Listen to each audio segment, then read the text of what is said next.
And welcome to Earnscliffe's webinar discussing and analyzing yesterday's federal government speech from the throne. My name is Allan Gregg. I'm one of 38 principals at the Earnscliffe Strategy Group. Those of you who might not be familiar with our organization, we're a public affairs strategy company with specialization in government relations, strategic communications, and public opinion research.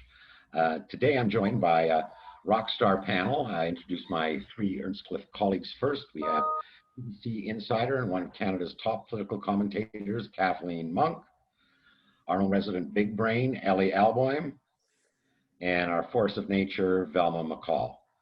Our special guest today is Graham Fox. He's the president and CEO of the Institute for Research on Public Policy.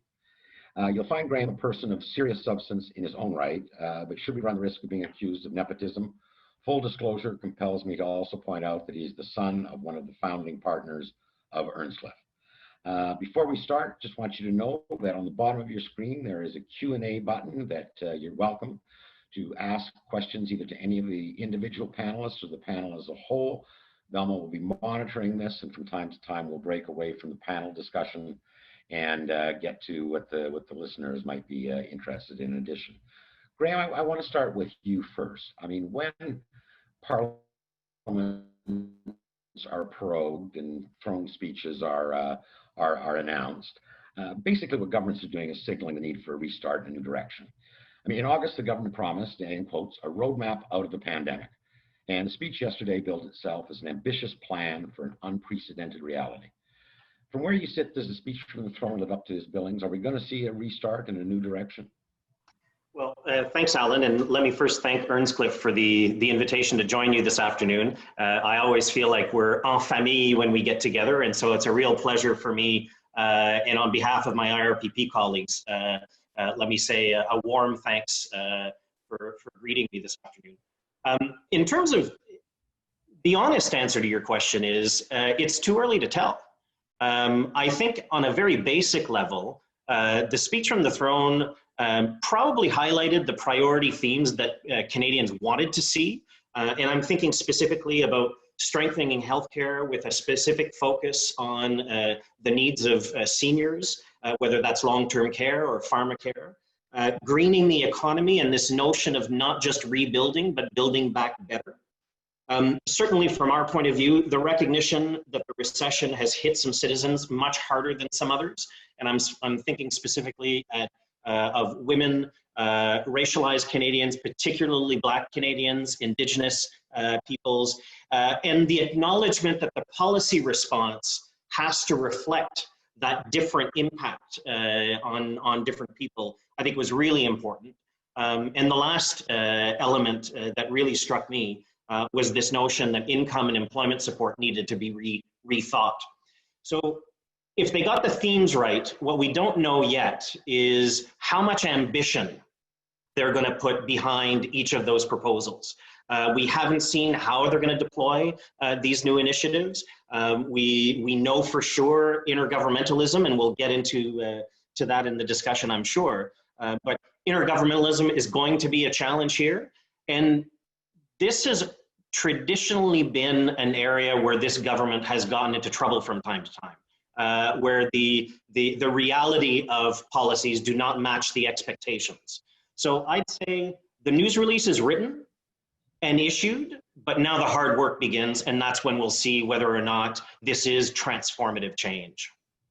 We're going to get to all those things, but first, Kathleen, I mean, we've seen enough of these to know that the subtext of the speech from the thrones and budgeted is essentially political messaging. What was the government trying to accomplish here? What were their main political messages that they were sending out? Oh, you're muted there. I'm on mute already.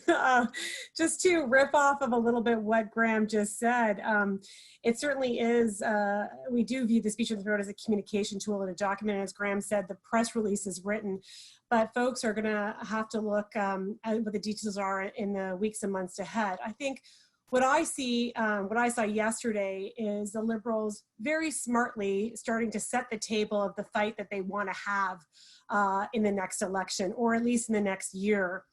If you had to just clip one clip out of the entire speech, it would be, this is not the time for austerity. They have to pick the fight with the Conservatives that they want. They need to bring back, you know, the ghost of Stephen Harper. We are seeing in Mr. O'Toole a new Conservative leader who is doing compelling outreach to different voter demographics, to the labor movement, to suburban and rural Canadians. And they want to basically pick an austerity fight with Conservatives. And the Conservatives, I would say, largely took their bait yesterday and they engaged in that fight. Rolling back a little bit, just from context for to viewers, I think when the pandemic first started, the spending that we saw globally from governments, regardless of political stripe, was necessary. We saw governments, it didn't matter what kind of fiscal ideology you adhered to or what partisan cleavage you adhered to, everybody felt the spending was important and urgent.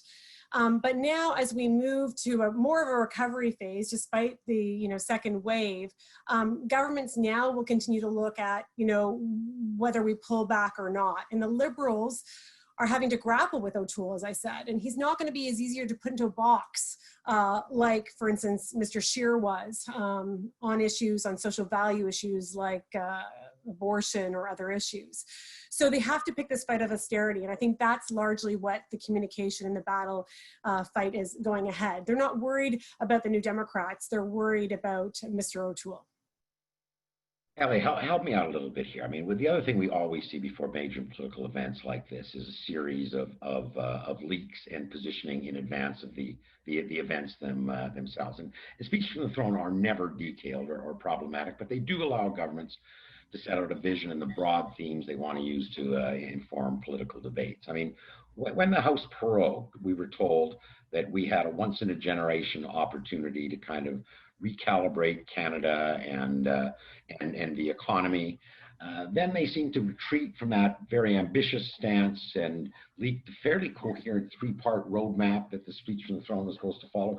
Then yesterday, we have almost an hour-long speech that basically promised, a chicken in every pot and a laundry list and every promise that we've heard from the Liberals since 2005. What happened along the way? I mean, describe the thinking and the inputs that went into this throne speech. Well, I think, you correctly said that they were looking for a reset and a transformational speech from the throne. And then the reality of the second wave hit. And they began to appreciate the dangers of appearing to be tone deaf on COVID. And they started working towards a kind of one-note speech from the throne focused on COVID itself. There was, in fact, a kind of explicit pivot that way internally about a week and a half ago. And as you can see in their new narrative, they designed 4 pillars all linked to COVID.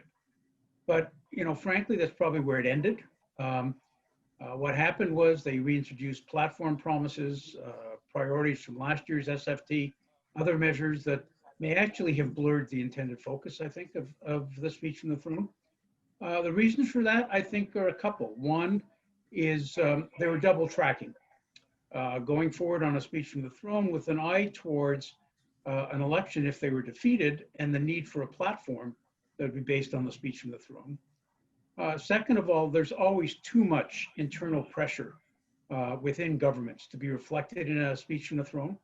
It's really the biblical text that departments use for establishing government priorities.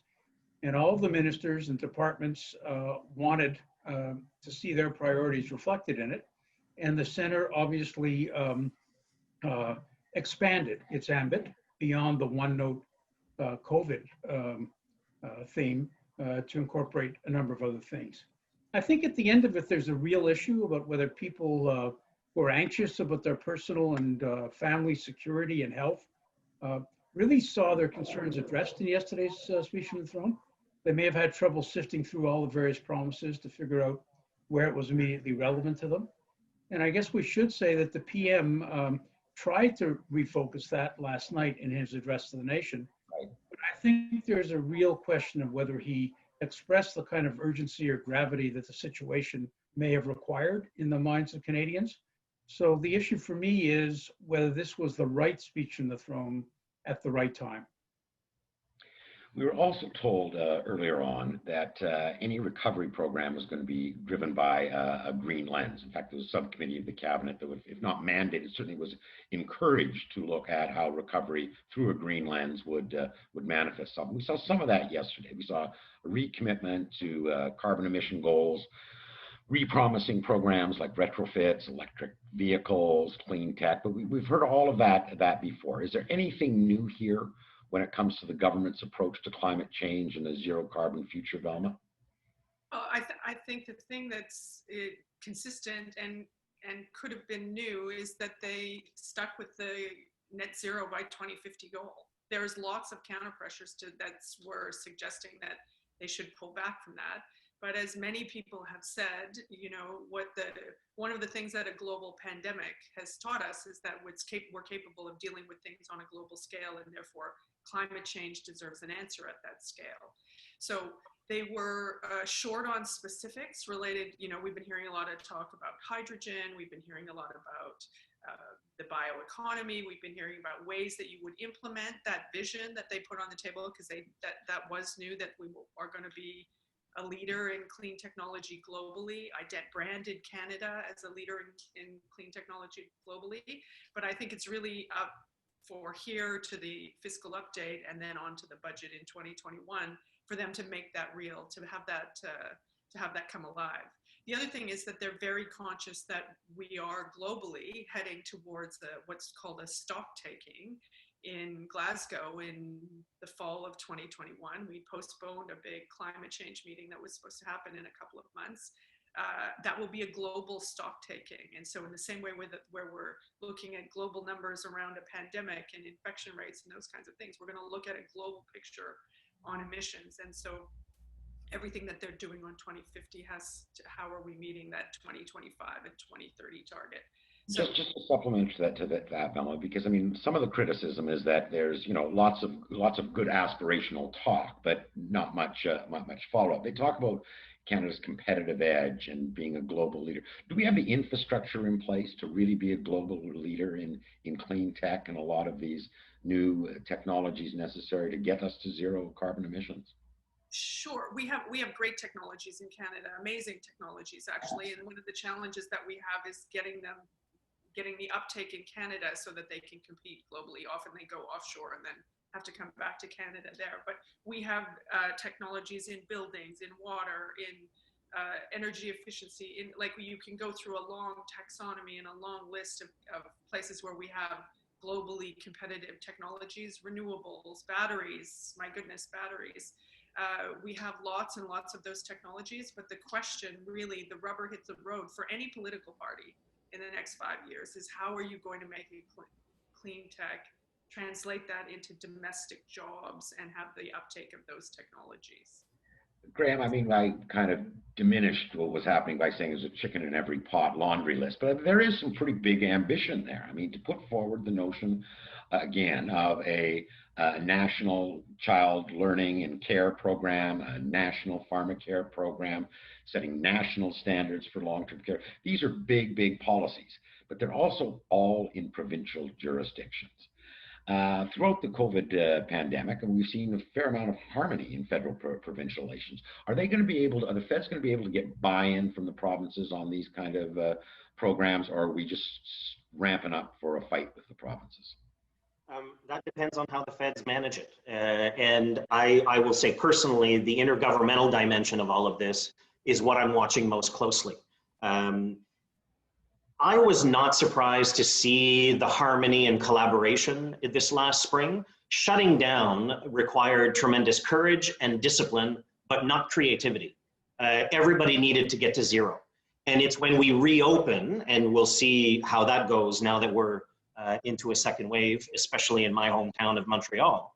But it's in the reopening that the creativity kicks in again, and therefore the disagreements and the potential for them rises. And I would not, I don't want to diminish or dismiss the very real tensions that we could see long before the outbreak of COVID-19. The IRPP is a partner in a consortium of think tanks that has recreated an annual comprehensive survey on Canadians' attitudes to the Federation, how they feel about it, how they think their region is being treated by the rest of the country. We call it the Confederation of Tomorrow survey. And what we've found in the 2 years since we've gone to the field is the tensions are real. The frustration is absolutely there, and reflected and maybe exaggerated by the results of the last federal election. They're higher in Alberta and Saskatchewan than they are in my province of Quebec. So you can't dismiss the underlying tensions there. And so I think the onus will be on the feds to really show us whether they go in a full partnership with the provinces to create these programs that have meaningful intergovernmental elements to them, and my preference would be, notwithstanding all the political risk, my preference would be a 2004 comprehensive health accord style approach to some of these things. Because my own sense is, since the referendum fights of the 1990s, I think too many of our political leaders learned the wrong lesson from that.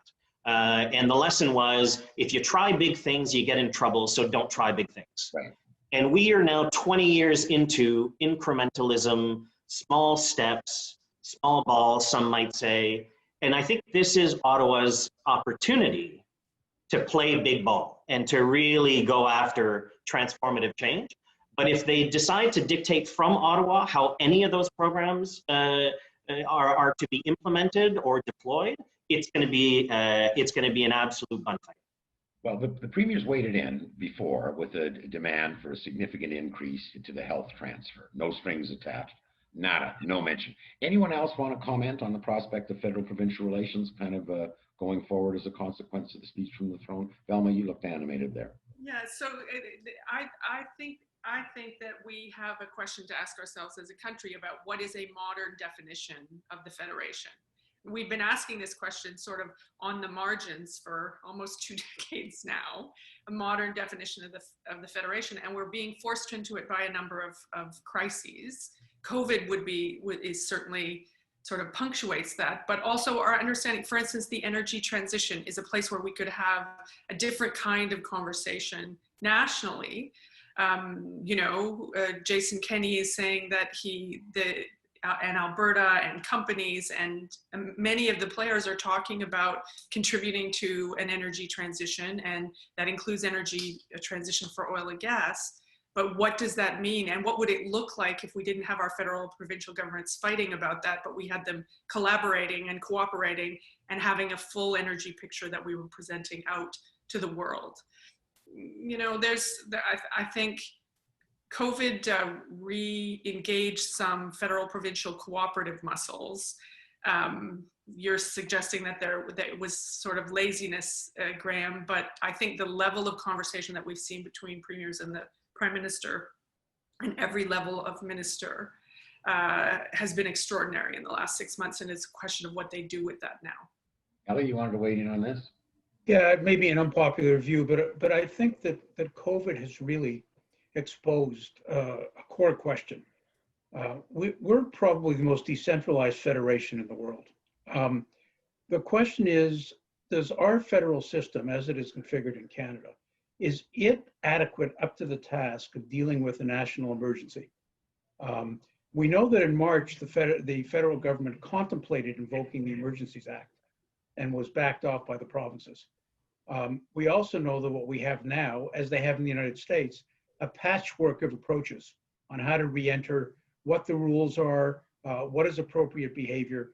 I think there is a lot of confusion through the country as they hear different signals from different leaders in different provinces, all of whom I think rightly insist that they have local conditions to maintain. But ultimately, whether there is a national will or a national standard or a national approach to an emergency is not clear. And whether there has to be one in this circumstance, I think is a reasonable thing to begin a debate about. Because right now, we have almost nothing other than a kind of simple coordination at the national level, with the inability to impose or to get involved in the design of anything that's in the other watertight compartment of Confederation. I want to shift gears back to Kathleen just a second here. That I mean, what always follows speech from the throne? Budget votes of confidence, which a house can fall. I mean, Jagmeet Singh and the NDP set out very strict conditions that they wanted an extension of the CERB program and that they wanted the introduction of sick leave benefits. Yesterday, in the speech from the throne, it looked like there was nothing on this. It was silent. We've had developments in the last just recent hours, I understand. Tell me about it. Lo and behold, the legislation of C2, which was on the order paper yesterday, but we only saw the contents of it today, and Ministers Freeland, Qualtrough, and Tassi introduced it in a press conference just a few hours ago.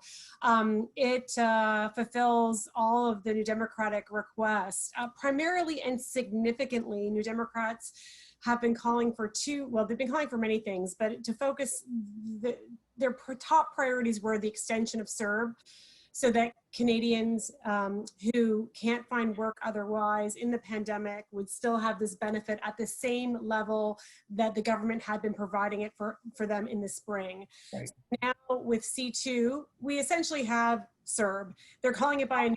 They've dropped an E. It's called the Canadian Response Benefit, but it's at the same level in terms of support. It's $500 a week. It unbelievably can be drawn down for 26 weeks and up until next September 2021. Also still make $1,000 extra, and if they make even more than that, then they just have to follow what are typical EI rules, which are to pay 50% back on every dollar. So that's a big checkbox for the New Democrats. It's huge. And listen, we will hear from Jagmeet Singh, the leader of the New Democrats, later this afternoon in about an hour's time at 3:30. So you can hear it directly from him. But the extension of CERB, or now called the Canadian Response Benefit, in addition to the sick days that New Democrats have been calling for, to ensure that Canadians don't have to choose between their job, going to work, or infecting people, so they can have those sick days available to them. The pandemic has revealed many inequalities in our society. Graham mentioned some of them, certainly the gender inequalities, the racial inequalities, the inequalities that are faced in terms of job opportunities and availability. So the sick days were very important for New Democrats. Really, many New Democratic leaders have been fighting for these things at provincial levels as well, whether in Ontario under Andrea Horwath or John Horgan, most notably in British Columbia. So this is a huge win for them. So I'm confident in saying that you will hear from the leader, Mr. Singh, this afternoon, that what this bill shows, and the cooperation that they've had with the Minister of Labour, the Minister of Employment, and obviously the Finance Minister, is that the Liberals are in fact listening. And if they continue to listen to New Democrats, then they will continue to work for them. I will make one very partisan point. If anyone was watching last night's comments, the national address by the Prime Minister and all of the opposition leaders, I would argue that Jagmeet Singh went above and beyond in terms of trying to connect with Canadians and actually not only connect with the worry and anxiety that they're facing, but more importantly, also connect with all the anxiety that we're all feeling about how we're going to pay for this. And the thing that he has called for as a policy response is a push for a wealth tax. And you saw some language of the Liberals going there as well. So I anticipate New Democrats will continue to push for that. And at the same time, Jagmeet Singh last night also called on Canadians to continue to support New Democrats, because basically said, when you support New Democrats, we go in the House and we force Liberal governments like this to do these things and to have these benefits. So I think that they will think it's a big win for them today, and I think that you can expect them with wholehearted and full-throated support for the agenda this fall. So that means we don't have to wait till 3:30. They're going to support the government, no election, right? Heard it here first. Any of you see any scenario where we could be in an election, an imminent election? No? No. But it's pretty clear to me from Kathleen. Yeah. Tell me, you've been monitoring the listeners' questions. Anything there that you want to bring up to either? Yeah, I think I would, and actually it feeds perfectly, Kathleen, off what you said. So the illustrious Hugh Siegel has written into us asking about. Is he asking a question to his godson? Is that what he's doing? The government, unfair impact for low-income Canadians, and that we've only seen a response of managed programs, and it fell short of what was needed.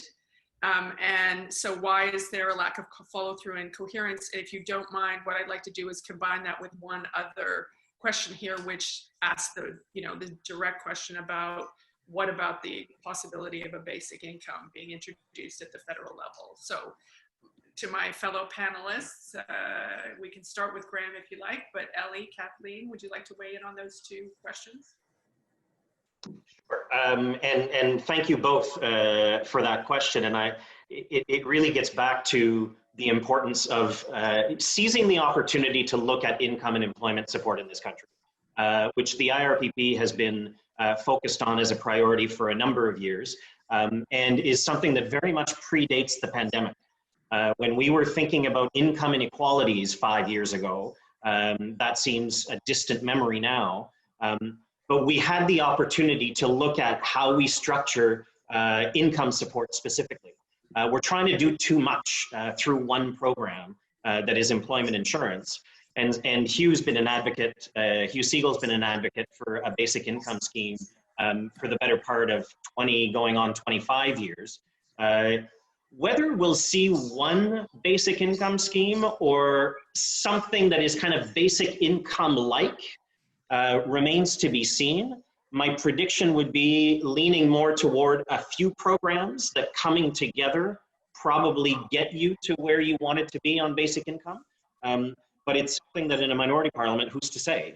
Kathleen was just retelling the successes of the NDP in getting some concessions from the government. Nothing would suggest that today needs to be the last day on which that happens. And so we'll see what the will of the House is on that stuff.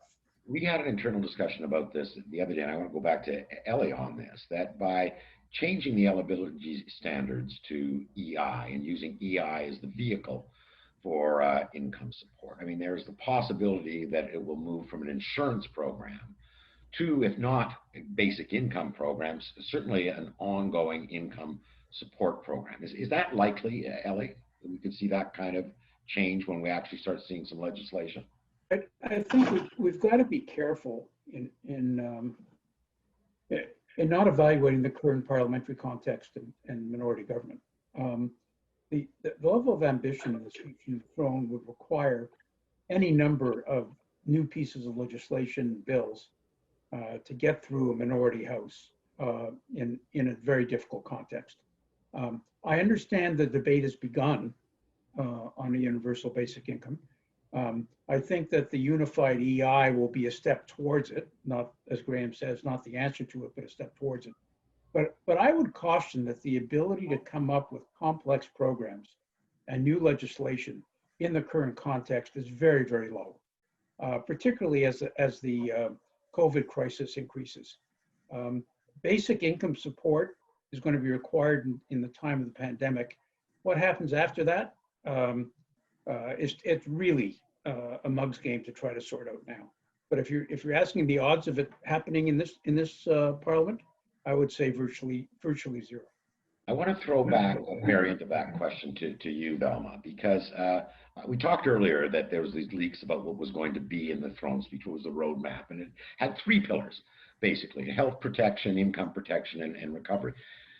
The Prime Minister in his statement, his televised statement last night, I mean, brought more coherence to the themes that the government wanted for it, but he added a quote very clearly and talked about something I had never heard of before, which was basically the notion that a feminist intersectional response was going to guide all of government's decision, and that there would be a task force aimed at helping women, Indigenous, and racialized Canadians overcome the effect of the crisis.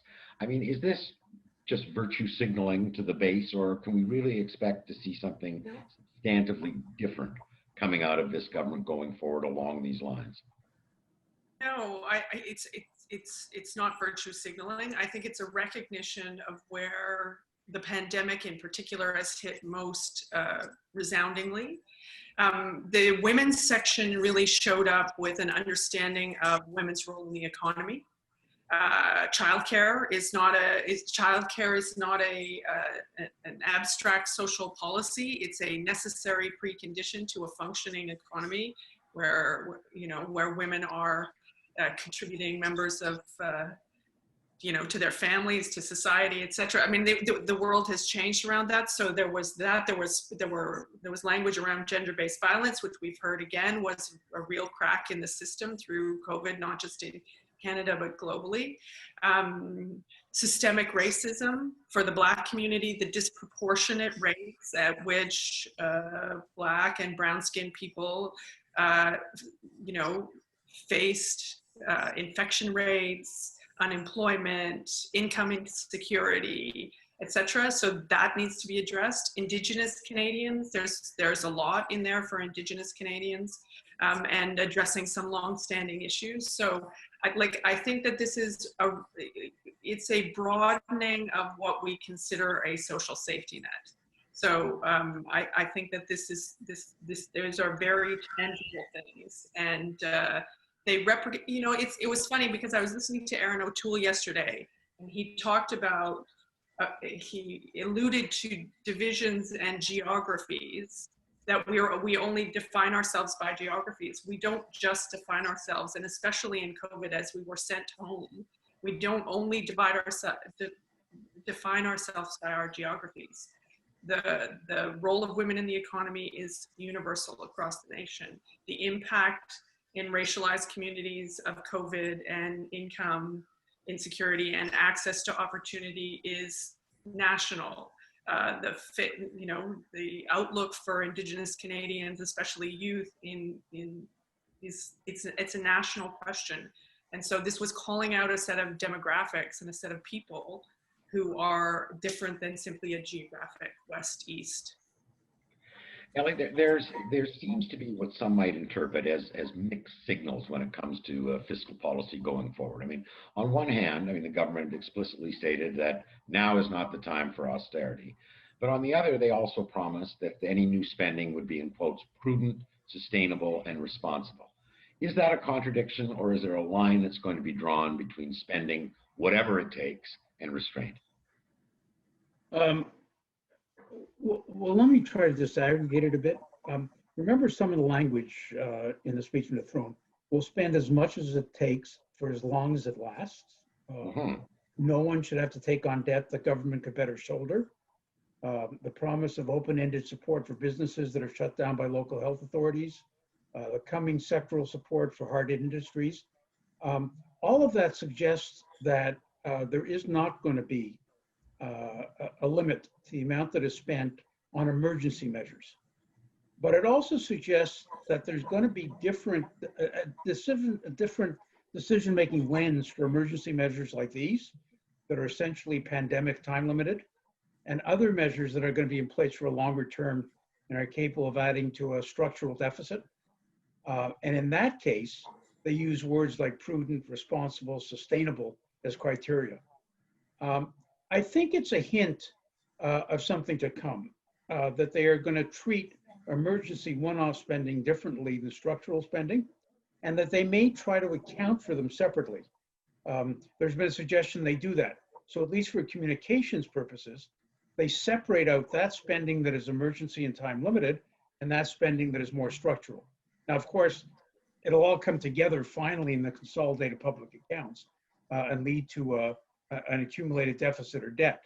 But I think what they're trying to accomplish is a kind of twin track where people accept immediate short-term open-ended spending that will cease when the pandemic ceases, but more careful or prudent spending on structural issues.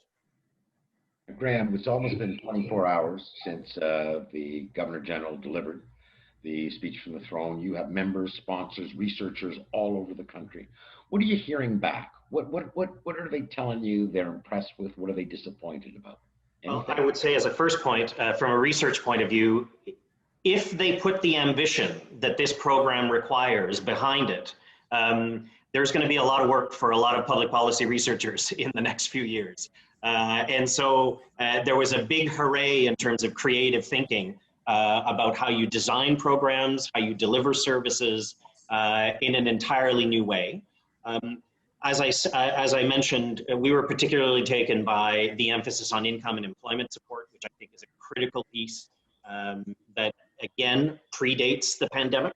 And I want to go back to something Velma said, because the acknowledgement that if you look at this recession from a macroeconomic level and you look at the same recession at a microeconomic level, you get two very different pictures. And the acknowledgement that this is hitting specific individuals in a very different way, or groups of society in a very different way, and that the policy response needs to acknowledge that, I think is something that governments in the past have shied away from. One size fits all used to be the way you thought about social policy and economic policy and what works for most people most of the time. I think the acknowledgement that you need to tailor that better, and I'm going beyond income support into criminal justice and other commitments. I think that acknowledgement that maybe it's not the right way to think about justice to say justice must be blind. Maybe justice does need to look at the person sitting in front of it and tailor the response to that individual. I think that's new. And for an organization that launched this week a new Center of Excellence on the Canadian Federation, the intergovernmental dynamics of all of this is something that we're obviously going to be watching very closely as well. As I said before, this is an opportunity to try new things. I thought, and to Elly's point earlier, I thought the provincial response so far has been quite predictable and maybe uninspired. I kind of expected the premiers who came out objecting to element X or Y or Z to the speech from the throne. I think we all could have written that script before we saw the speech. This is an opportunity to move beyond that, and I think that's the exciting part. Let's see if our political leaders have the courage to be creative on that. Kathleen, given your last response, this might not be as important as it was before the announcement that you just made, but I mean, this heavy focus on social policy, social programs, I mean, has the Liberal government strengthened its hand by kind of outmaneuvering the NDP on the left and marginalizing the Conservatives on the right? Are they in a better position today than they were 2 days ago? Well, I promised to get to your crass political electoral question, but if I first pick up a thread, Sure, the UBI question, and just the notion that what my colleagues Velma and Graham were just talking about, we all agree, obviously, that the pandemic has exposed, obviously, the inequalities that the throne speech itself said yesterday. It didn't want to paper over those cracks, but to do so, as Graham's pointed out, we actually have to do that heavy lifting, right? That work about those big ideas and how we do that. And I just want to remind people, because, and this seems to be a bit of a broken record for me lately, a bit of a refrain, if you will, that it seems that, you know, it's not only the NDP that this government can work for. I think in Ottawa, at least, and those who are avid political watchers and policy watchers forget that minority governments in the past, particularly if you take a page out of Harper's playbook, they work with whoever is most convenient at the moment. If you go back to Harper's minority, he worked with the Bloc to pass his budgets. He actually worked with the NDP to pass really strong ethics legislation. And then in later years of his minorities, he worked with the Liberals who kept on rubber stamping his agenda and pushing it through. So I think that Trudeau intends to probably take a very similar approach with this minority. Yes, he's working with the New Democrats right now, but you know, in weeks, months, years ahead, he could work with the Bloc or he could work with the Conservatives. Certainly it's important to point out, because people seem to forget, that just last December, the last speech from the throne, the Liberals got that through with the support of the Bloc at the time. So I do think it's important to note that. In terms of the Liberals, I'll just summarize it, crunch it down. Are the Liberals eating the New Democrats' lunch, which is essentially what you're asking me, Allan? I hope. Maybe, I would say no. Conservative dinner. Sure. I certainly think that they're setting up a fight with the Conservatives, as I led with off the top, and they've designed the speech from the throne to frame it up in the way that, with the fight that they want with the Conservatives. frankly, the Democrats if they're in trouble because they put themselves in their own box of not being able to fundraise successfully and to get out the communications that they need to get out. They still have a relatively new leader. The party needs to obviously gain more resources. And so I think that while the Democrats will continue to push the Liberals into some of the social policy, when it comes to election time, the Liberals will be quite successful because they have much larger budgets and can basically swamp the airways in a way that New Democrats won't be able to. I guess my only glimmer of hope for New Democrats, if there is an election in 2021, as I think we all agree, we don't think there'll be one in the near future. I think we need to recalibrate our sense of how expensive elections can be. Certainly, you know, the air war game is still going to be expensive. Buying ads on national broadcasters, you know, costs a lot of money. It always will. But as we've seen national election tour campaigns change so fundamentally, where tour, which used to be such a big deal, has really shrunk. We don't bring all the journalists on the plane anymore. They don't want to come with us. They want to do their own local reporting for the most part. So will this new era of the pandemic and all these Zoom meetings that we're all having. It could mean that actually election campaigns can be done far more conservatively in terms of budgets. We're seeing now John Horgan with the one election that's happening currently in Canada. He's doing, you know, calls and filming them on both ends and pushing those pieces of, you know, material video out and getting good effects. So we'll have to see how those electoral campaign budgets actually shrink when you don't have to, you know, book $6 million just on getting a plane to go from east to west. I want to bring the other panelists in on that, because I mean, Elly, you said this speech was written on two tracks, one to govern and the other as a possible platform. Graham, I think you said in an earlier internal note that this signaled to you the government's intention to govern. Velma, do you see this minority government lasting a disproportionately long time because of the crises that we're facing now? I know it's completely speculative, but I'm interested in your view. Not disproportionately long, but I think we're comfortably into 2021, and depending on what happens in the first half of 2021, what happens with the vaccine, what's going on elsewhere in the world, how much of a rebound, you know, because we're starting to hear that there will be a stall this fall, and so I think that all of those things suggest that on a balance of consideration, every party is going to be very careful before they trigger a federal election in a minority. So I think we're into 2021. Elly, I mean, we know that crises benefit incumbents. Is that tempting for the Liberals, do you think, to pull the plug sooner rather than later? Allan, as we know, context is everything. We've got a burgeoning second wave that's going to get worse, and some people are saying it's going to be substantially worse than last March. We haven't really talked about economic drivers in this conversation yet, but how the economy fares during what is going to be a mini lockdown and huge income support is relevant as well.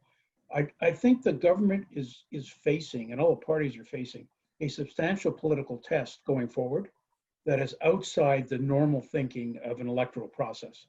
The question of leadership, both in terms of COVID and the economy, are going to become central as we go forward.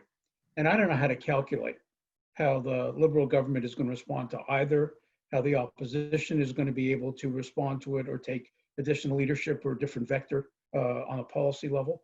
I think we're heading into a time we haven't seen before, where people are actually going to be looking and evaluating their leadership and their leadership's ability to deal with the core anxieties, which I repeat, are their families' health and safety and their economic prospects in this environment.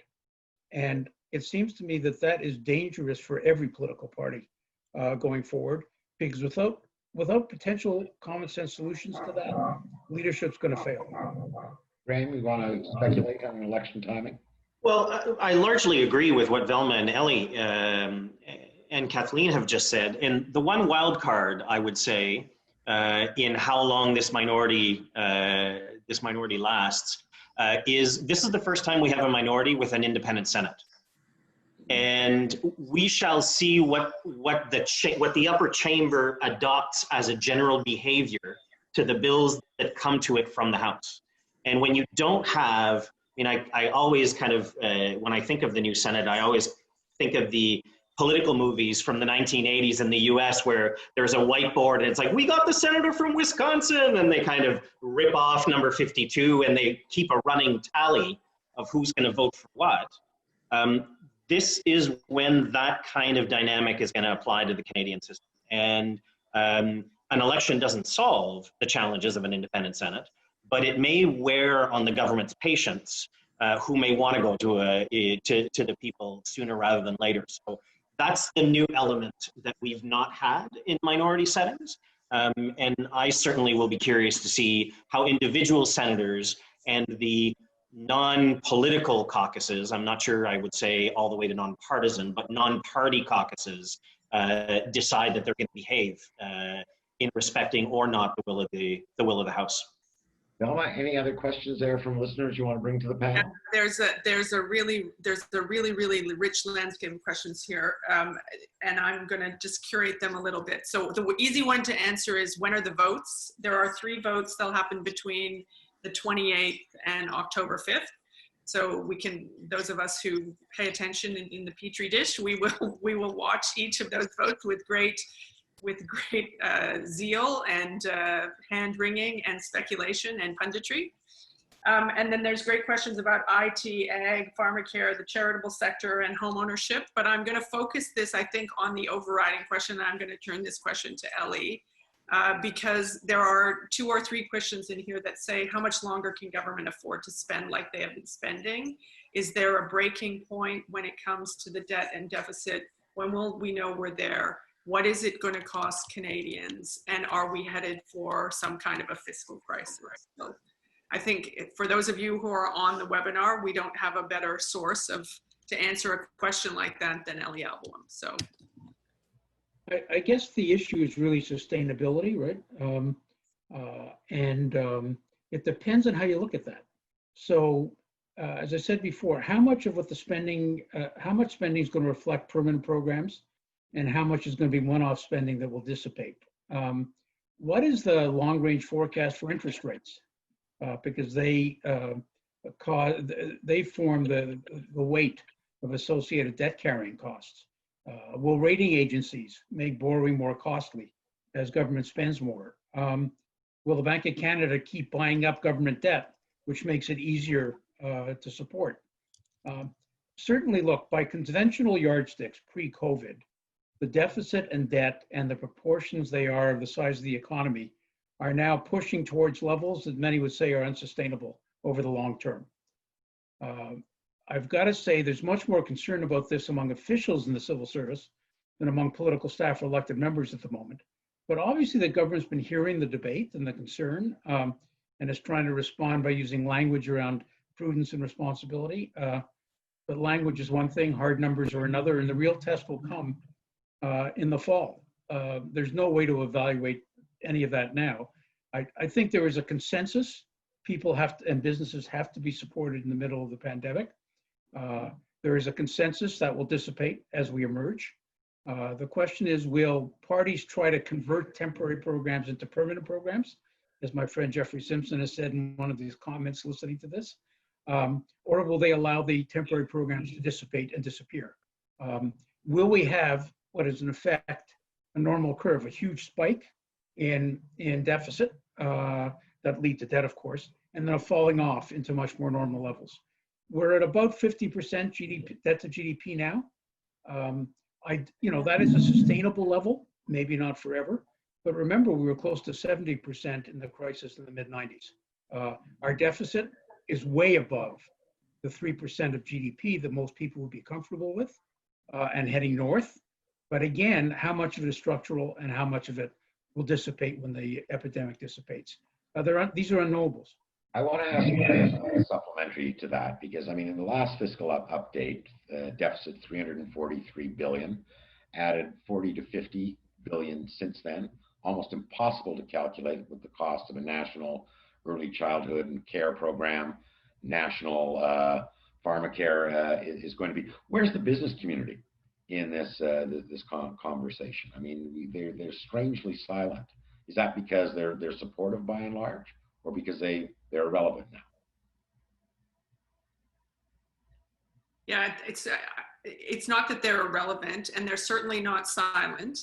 And I think most people don't really understand the extent to which the government was in conversation with the business community in the pandemic. It was kind of not in the public square as it usually is.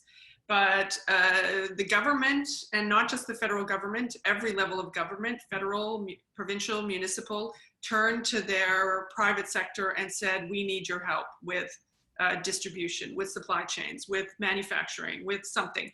We need you to step up on this. And a lot of corporations, a lot of companies responded.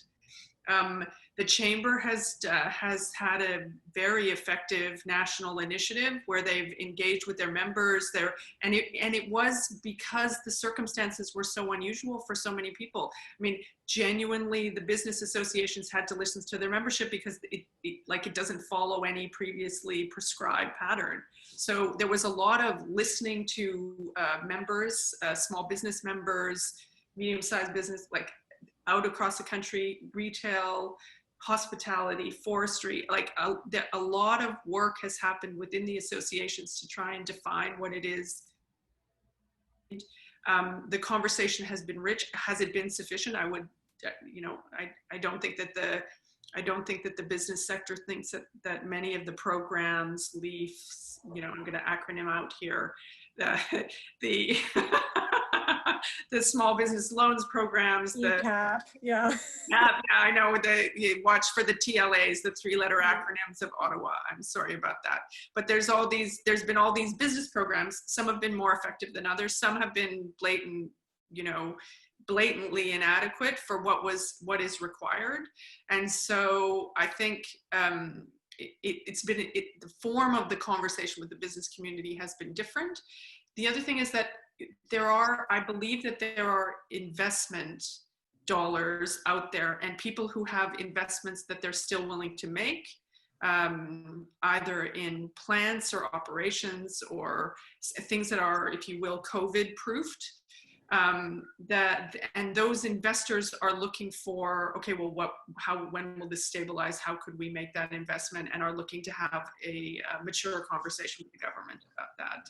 I wanted Graham to deal with that question, but no fiscal anchor. Is the business community happy with what's going on right now?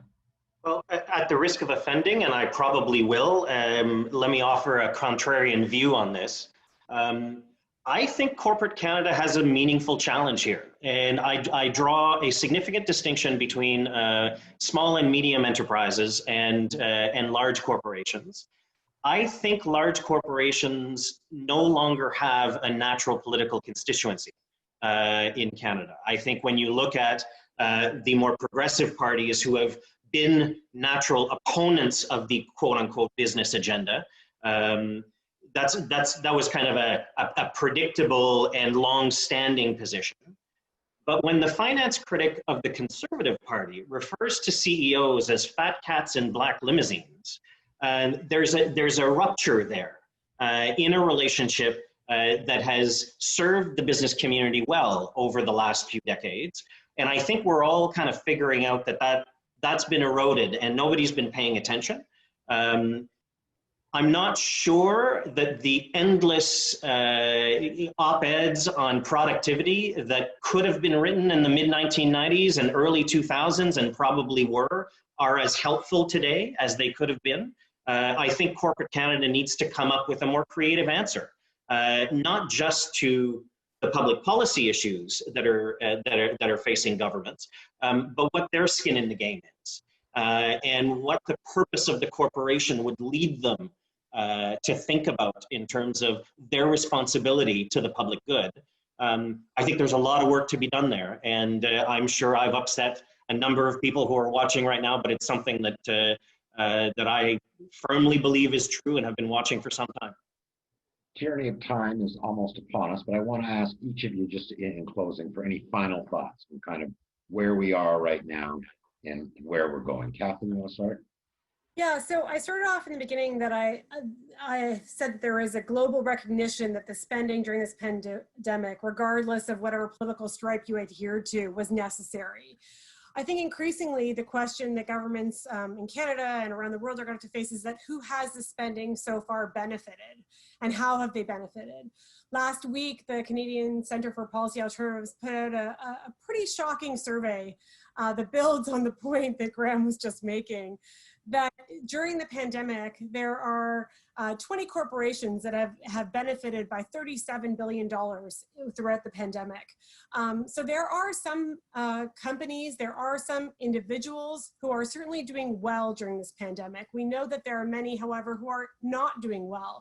And the government, I think, needs to show some leadership. I mean, one of the things they could have done, which would have been transformative and bold, and from a leadership perspective, is actually say in the speech from the throne yesterday that they're going to commit to the $15 minimum wage federally and provide that leadership so that the provinces see that as a guiding light, as a North Star, and that they can actually pay their citizens closer to living wage, depending on where you are in the country. So I think that question is going to be focused in the mind of policymakers, like who is benefiting and how do we help those who have suffered the most in terms of inequality, not just in the pandemic, they've always been suffering that kind of inequality, but certainly the pandemic has exposed. Elly, final thoughts?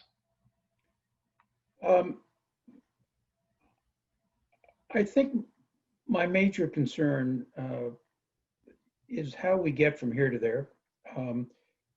The economic damage has been concentrated in areas of the economy that are very hard to reach because the damage is created by significant behavioral change among its clientele. So people's reluctance to go to restaurants, to travel, to go to hotels, the chill on service industries. It's very hard to figure out a way that they can once again become a significant driver of the economy until our behavior changes. And does that mean that we're really doomed to maintain everybody on life support, both the companies and the workers, until such time as there's a collective consensus that it's safe to emerge into the sunlight again? And how long does that take? Does it take another year? And if so,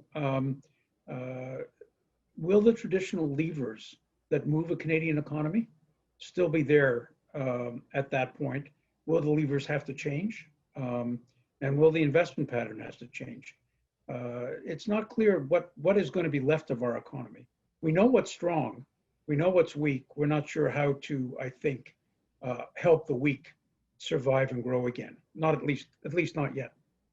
Velma? I think what's next is us understanding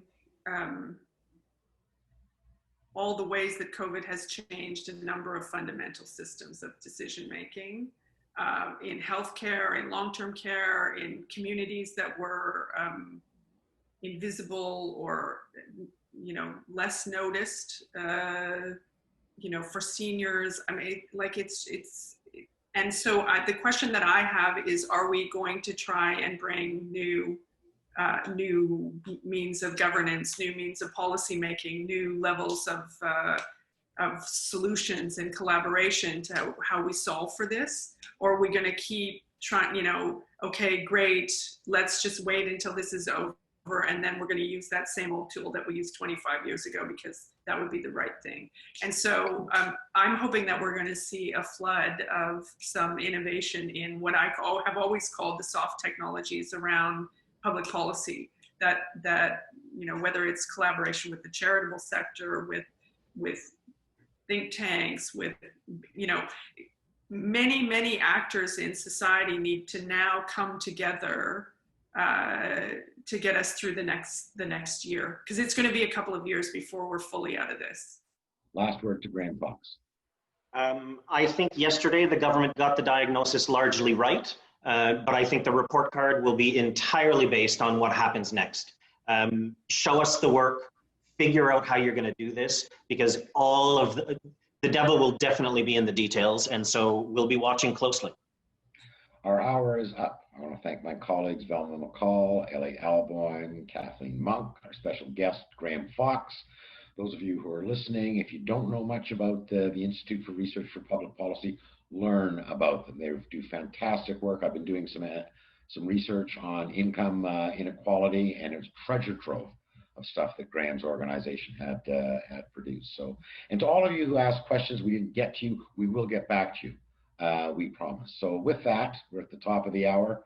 I beg you all to be well and be safe. Take care. Thank you.